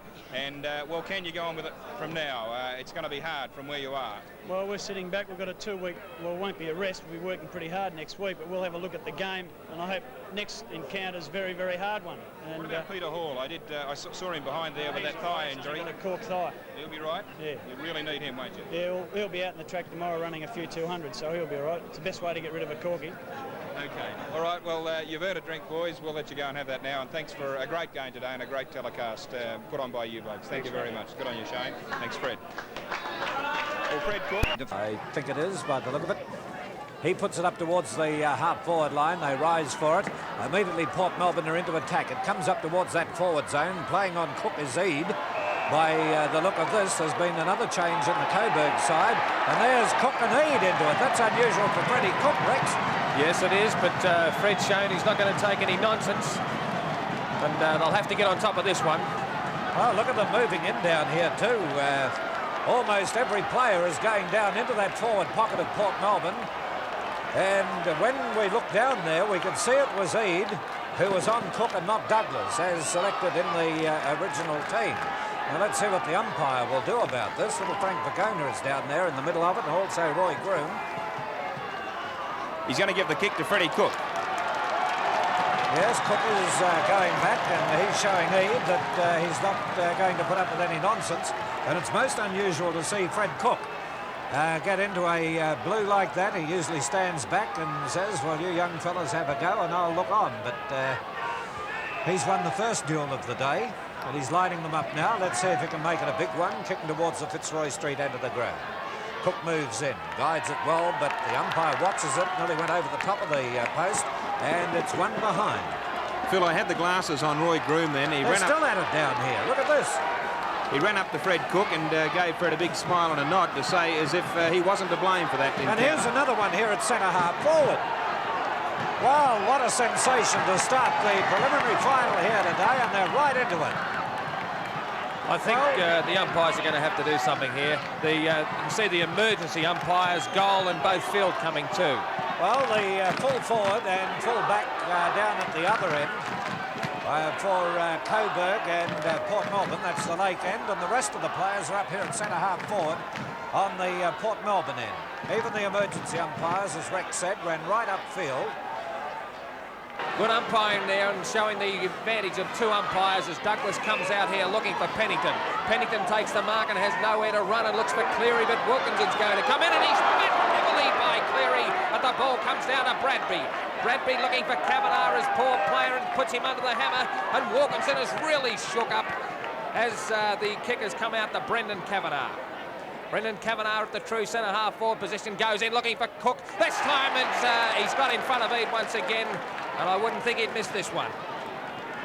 He's changed his game and got in front of Eade, or as Ray Shaw says, Eade was probably doing all the damage by getting in front of Cook, but this time Cook is coming right back, and I wouldn't think he'd do the same thing again. Concentration plus this time as he puts it through this time for his first and Coburg's fifth goal. It's fifth.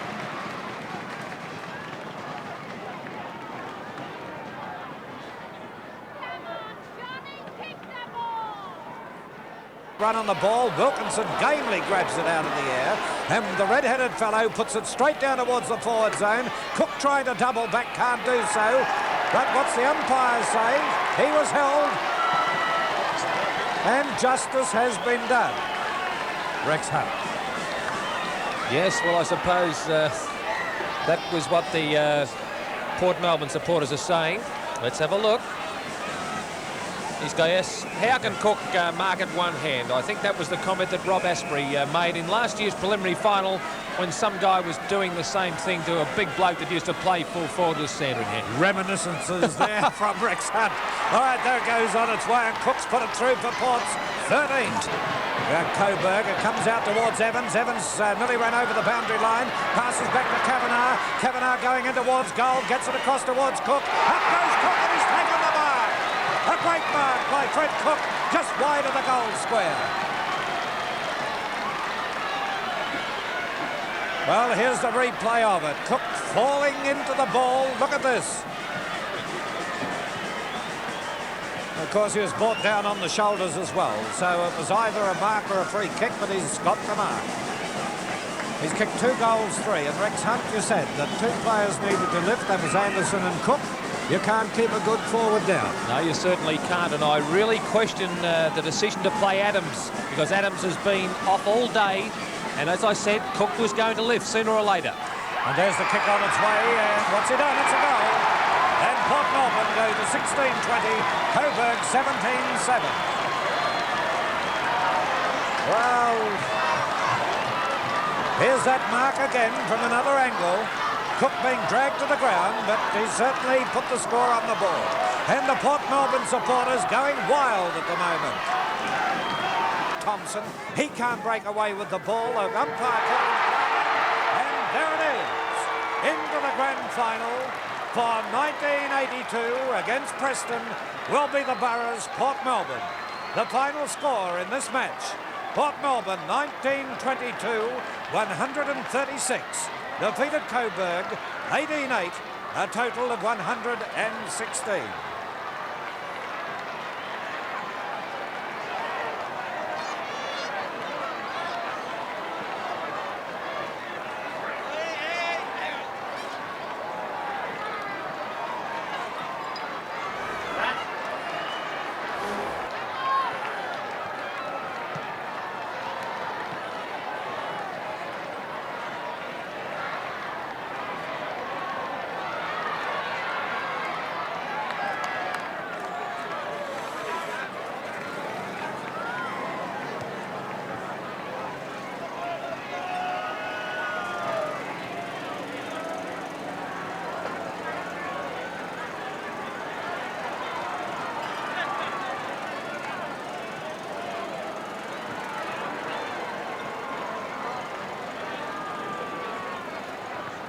Well, there it is. That's Gary Bryce. We've got Freddie Cook here. So, Freddie, come on in just for a quick chat. We can just make a bit of room here for Fred Cook. Fred, bit inaccurate in the first quarter today, the first half. I think you had 1-3 till quarter time.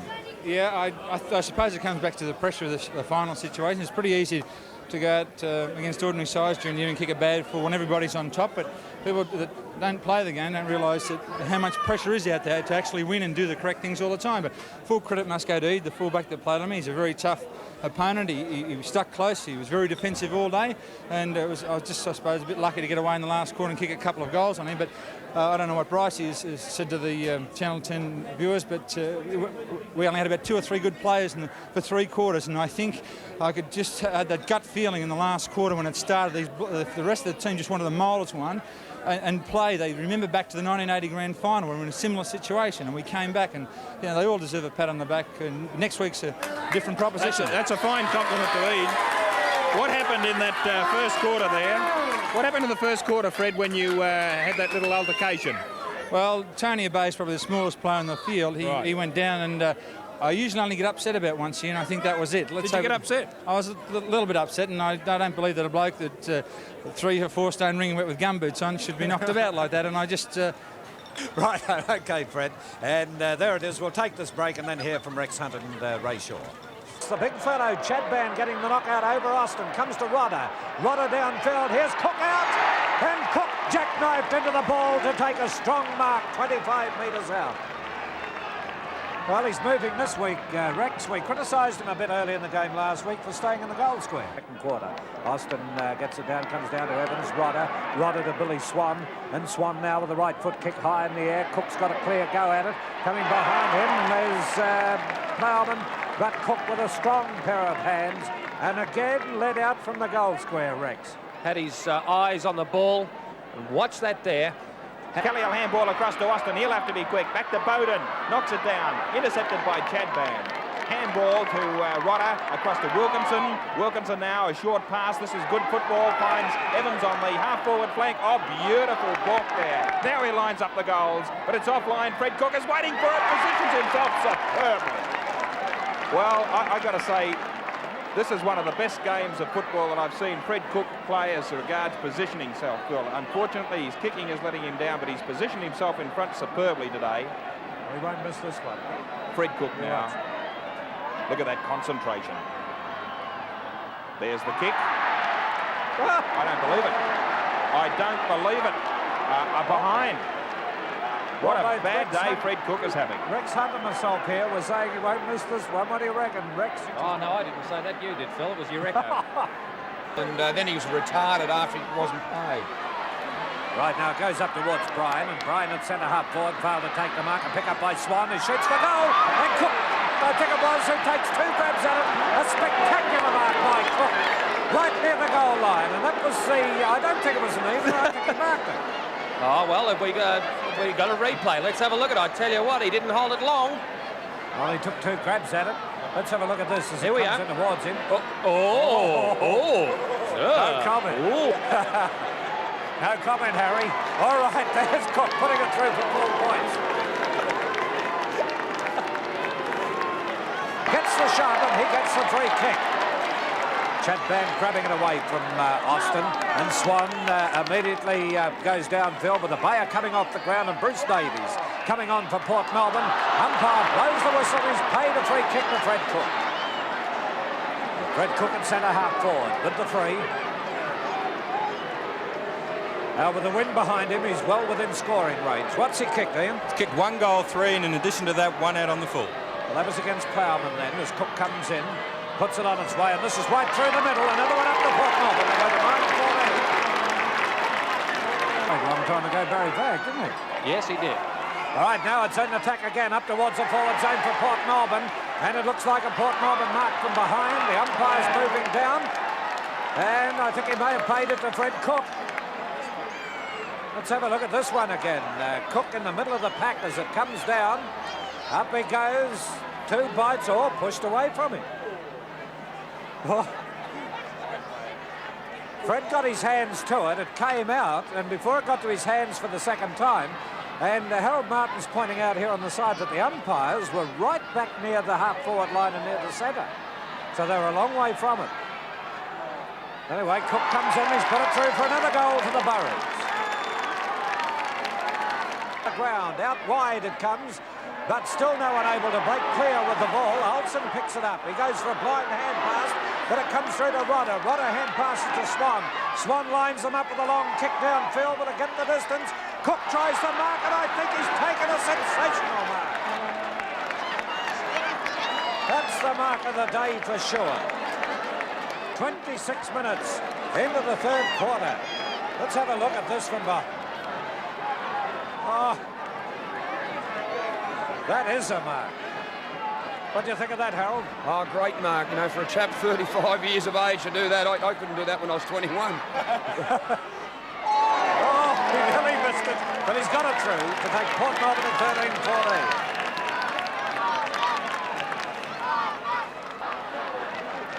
Oh, it's a great game here, Bill. There's no doubt about it.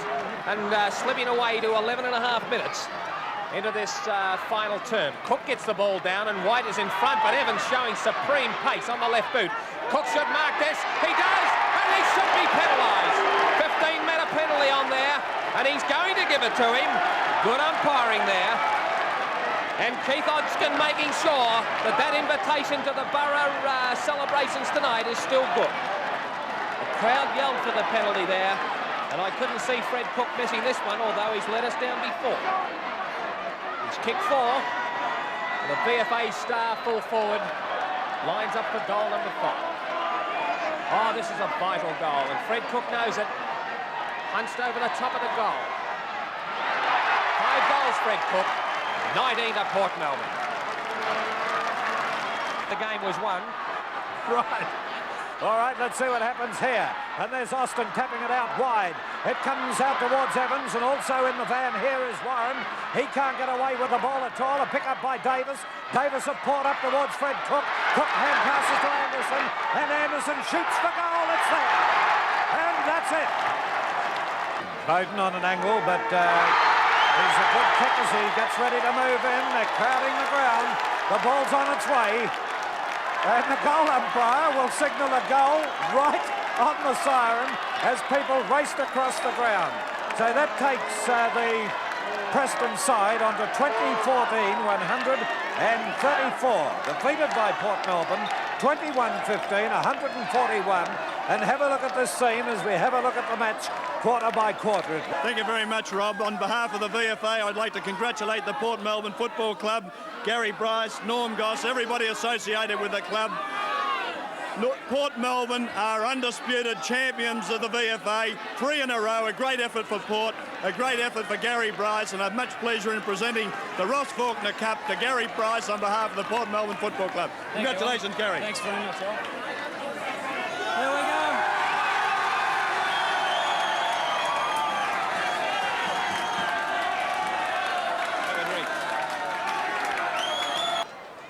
Well, Rob Asprey has a great lineup in the dressing room of Port Melbourne. Back to you, Rob. Freddie Cook. We're on air at the moment, Freddie. Congratulations. Thanks very much, Rob. What did it mean to you? It's the most anxious 5 minutes I've spent in my whole lifetime out there in the last quarter when I thought Preston could have come back. They were kicking their goals easily. Do you think you can get them quiet? Pardon? You think you can get them quiet? Hang on. Hey, can we have a bit of silence? One minute, come on. 1 minute. Please. Please. Come on, just give us 1 minute, please. 1 minute. All right. 1 minute. I think you got Buckley's hope, Freddie. Come on. Fred, I just want to ask you, you got Buckley's hope, my friend. I've tried it before in previous years in Port Melbourne. They love celebrating. Tell me, Fred, your kicking earlier today was terrible. There's no excuses for bad kicking, but was it nerves or what? No, I had a bad groin last week, and I thought I got over it. And the first minute of the game today, I tore it again, and I thought, well, it's silly in the grand final worrying about having injections and things. I've done that in the past and ended up pretty ill. And I was trying to favour my right foot, and when come half-time, it was a desperate situation, and Stretch Anderson and a few of the other guys that have been involved in the last couple of premierships said, look, just forget about it, kick straight through the ball, and thank God it paid off. And I'm just so proud to be part of with these young players. It is fantastic. All right, Fred, Gary Bryce, again, congratulations to you and Freddie Cook. It's been a fantastic telecast, an incredible job to come from third to win the grand final, and congratulations to you, to Fred, and to the whole team. An incredible effort. That includes the players. There were 3 players who missed out today. Peter Bradbury threw a bad corky. Mickey Thompson. There was Mickey Thompson through suspension, and young Frankie Johnson was a bit stiff not to be in the side. Those 3, plus all the players who've been down through the week, the seconds players, the young players helping us out at training. It's as much their victory as the guys who played today. He's lucky having a body odor. All right, well, that's the story, and that is the premiership celebrations, and there's a lot more to come. The story from the Port Melbourne rooms. This is Rob Asprey saying good afternoon, and back to Phil Gibbs and the other commentary team. I tell you what, he's silly horse. Anyway, that winds it up for this year in VFA football, with Port Melbourne taking out the premiership 21-15 to 19-14. We thank you for joining us over the final series, and from the VFA's point of view, who knows what the future holds. On Sunday, it's the VFA. It's Sunday, you're gonna make your play for the VFA. Today you're gonna fly. It's Sunday for the VFA.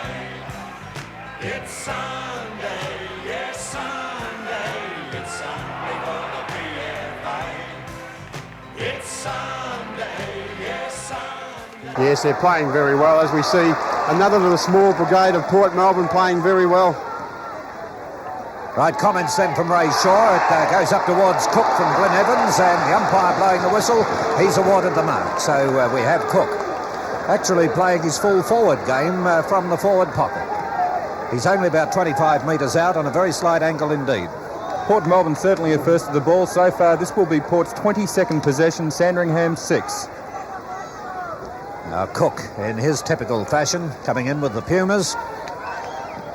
Lines them up and the umpire stays in the middle. Full points. In a half-back position, Billy Swan down there. Swan with his kick to Anderson, and they're playing the loose man well now. Anderson from the centre with his kick towards that centre half forward zone. Moving out as Cook, then Cook comes in to take the mark. He's a slightly wide of centre-half forward. He's kicked 3 goals straight so far. The former star full forward of the Port Melbourne side. Lines them up very deliberately. And there it goes on its way, right through the middle for full points. So Port Melbourne go to 23 goals, 11, Sandringham 13, 12, 90. Let's look at the statistics at this stage, Ian. A short kick-off to McDowell. And McDowell now from the centre-half back position, wide, and Cook again in there to take the mark. Got a solid bump. And there's Ferring moved into it, and it's on here very early in the piece, and a typical start to a VFA final, Rex. Well, I'm surprised because Geelong West are going, obviously, to take Port Melbourne on. They're going to upset them. There's a 15-metre penalty, which is going to favour Port Melbourne, and this puts Cook within kicking distance. But what a shock. Fancy Geelong West taking on Port Melbourne at this early stage. Fred did stay down a bit long too, didn't he? Oh, well, he loves a camera. As I said, where there's a will, there's relatives, and where there's a camera, of course, there's this guy. And just watch his classic style. Brunswick 2 goals straight, Springvale 2-1, 10 minutes into the first quarter. Now there's Billy Swan with a kick from Evans, going for a shot to goal, and Fred Cook down there. Look at the experience of Cook. He could have kept going, but he now will pull up, come back to take a deliberate shot for goal. They're at the 18.5-minute mark. Score at the moment on the Bow Repair scoreboard, Port 3 points, Geelong West 2 goals 5. Bow Repair, the biggie of the tyre business. He's kicked behind Fred Cook so far as he moves in. And there it is. A goal. Freddie, looks like someone's having a shot for goal, but you mustn't be impressed with your first half performance. No, I think what we didn't expect was the desperation that Geelong West has shown in the first half of this game. They really want to play in next week's grand final, and obviously that was another goal which puts us 6 goals behind on a very wet track. On these conditions, can you win it? I think so. It's just that we're playing so badly. Geelong West are doing all the correct things, but Port Melbourne are playing poorly. And if they can come out in the third quarter, that breeze did spring up in the second quarter out here before. And I think if we can take advantage of it in the third quarter, we'll make a game of it. I'll let you go now because Gary Bryce has got a few things to say to you and the other prima donnas, as he calls them. I think he might have, Tony. Well, I wouldn't exactly put it that way, Tony. Anyway, Geelong West 8-8, 56. Port Melbourne 2-7-19. The hands of the players down here, tapped down by Evans, comes out to Hoy. Hoy with a very heavy ball, puts it right into the goal square, and Fred Cook standing there has taken the mark. Dead set in front of the goals. He's kicked 1-2 so far, Cook. And I don't know, we were very impressed with Fitzpatrick a fortnight ago, but it's probably the idea, the conditions are against him, and it might be an idea to put the experienced Fred Cook back at full-back, and full forward rather, and bring Fitzpatrick out on that flank. Anyway, Cook gets the kick in, and he's put it through for full points. It's towards Tansy Tansis. Tansis now grabs the ball, passes across here towards Kavanagh. Kavanagh downfield to Swan, and Swan now with Hoy doing a nice bit of shepherding, puts the ball on its way. Up goes Cook, and Cook has marked it and put it through, and that's where he's needed. 4-8, Port Melbourne, Geelong 9-8. Geelong West 9-9-63, Port Melbourne 4-8-32, and a good lead as we see the ball come out through Kavanagh down towards Cook again, and he's got it. Cook's got it. And of course, the assistant coach of Port Melbourne, Phil Gibbs, said put Cook in the goal square and he'll lift the side, and by gee, he has. Fred Cook lining up for goal number 4. Port Melbourne's 5th goal, and this will put them right back in business. And this is the player that they need firing. He's a champion in every sense of the word, Fred Cook, and no matter how old he is, he's still capable of lifting this great side. Don't call me the assistant coach. I've had enough trouble at Geelong West. I'm sorry about that, Dad, as we see Cook come in now, put the ball on his boot, close the gate for that one. I think you're only just trying to be nice to me. Phil and Bruce, the situation is, of course, they haven't got a key forward up there at the moment that's on top and putting pressure on the opposition backman, but I was a little bit disappointed when the trouble started at the 14-minute mark of that third term when Port didn't go on with it. They became frustrated, and the side that settled down first, of course, was Frankston, and they've gone ahead and kicked a few more goals. And at this stage, because of the wet weather, admittedly, Port have this advantage of a slight scoring in. I think that Frankston, with this weather the way it is, will start favourites, firm favourites in this final term. We will cross back to you, Ted. Looking pretty dejected there, Fred Cook in the Port Melbourne dressing rooms, and well, you'd know what the feeling's like, I suppose. In a word, Phil, no. I've been pretty lucky in my 15-year career with Port Melbourne that I've played in 6 winning premierships. I've never played in a losing final, and I have never been... Well, I have played in a losing team. I've played in losing sides, but not as important as today, Phil, where it was so imperative that they win this match and go into the finals for would have been their 12th record appearance. But I've got to go back to the early 70s, in 71, 72, where Port didn't make the finals, where they supposedly had a chance in those days, but it's a long time to remember back 12 or 13 seasons ago. It must be disappointing for Warwick Earl and the players in there, but I'm sure that they tried their best here today. They're undermanned with players such as Chadban, Anderson, Carter, all these great players that were in the side throughout the year, and of course it would have been the difference today, but it's the old story. If you haven't got your socks on the particular day, you can't pull them up, and you know, Port will regroup over the summer and come back. But we've got to look at the big match next week now with Frankston. They've improved in the last few weeks, as too has Camberwell. They've both been magnificent teams of the last probably 4 or 5 weeks, Phil, and I believe that next week it'll be very difficult to sit back and confidently predict a winner. Well, Fred, it prompts me to ask the question, with the problems that Port Melbourne had on the forward line today, what prompted you to retire only a matter of weeks ago?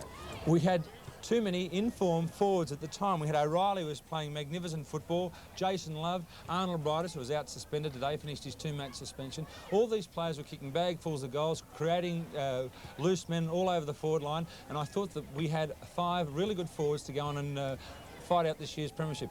It proved me wrong today. Well, that's the first time I've heard Fred Cook say he was wrong. Anyway, let's now, Bruce and Fred, discuss Frankston. Righto, Ian, and just before we go for another break and then do that preview of next week, I just want to remind all Port supporters, and VFA supporters for that matter, that there's a big night on for Freddie Cook here on September the 3rd in the Port Melbourne Town Hall. It's a roast.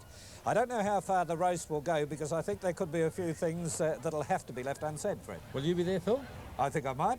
What will happen, in fact, it is a $30 head function, and it is a roast to Fred Cook, but more importantly, it's a benefit to put money together for the Port Melbourne Football Club. A lot of the food and drink has been donated, but the 6 coaches that I've played under at Port Melbourne in my career, and of course I think even Ted Whitten, who coached me in my league career at Footscray, will also be there. And it looks like it's been a fantastic night, and it'll be hosted by Bill Collins, who's the #1 patron at Port Melbourne. Yeah, well, we're looking forward to that, and it'll probably take all night, and then they won't get it all in. Anyway, we'll be back after this break. But, you know, you mentioned before, Phil, about having a roast for Fred Cook and well, it was benefit for Fred Cook, but I just noticed here that we've got something a little bit more important, where the Rotary Club of Seaford have got a trade fair on November the 24th and 25th. They're expecting a capacity crowd, but 50% of the proceeds will be donated to the Clifford Clark Trust. The balance of this money will be used in local community needs. Now, Clifford Clark broke his back jumping off the Seaford Pier last summer, and obviously there was no insurance, and he's now a quadriplegic, so I think that's a little bit more important than my benefit next week. Yes, and I know a lot of people will be supporting that. And Fred, nice of you to mention it, because you have been a supporter of kids. I've always noticed when you've been in VFA football, you've always had a time for a youngster. Well, the kids are they going to be footballers of the future, or supporters, or committeemen, or hard-working people around the clubs, and they're the ones that have got to be looked after now if this game's going to survive into the next century. Well, it promises to be a great Mitsubishi festival of finals football, of course, from all matches today. That was a beauty. He's a nice bloke off the field, Mickey Thompson. Is he? Yeah, very quiet. And Ian, thank you very much for these statistics, and you'll have plenty more for us next Sunday afternoon. Certainly will. Well, we hope you've enjoyed the telecast, and that you will join us at 1:45 on Sunday afternoon next.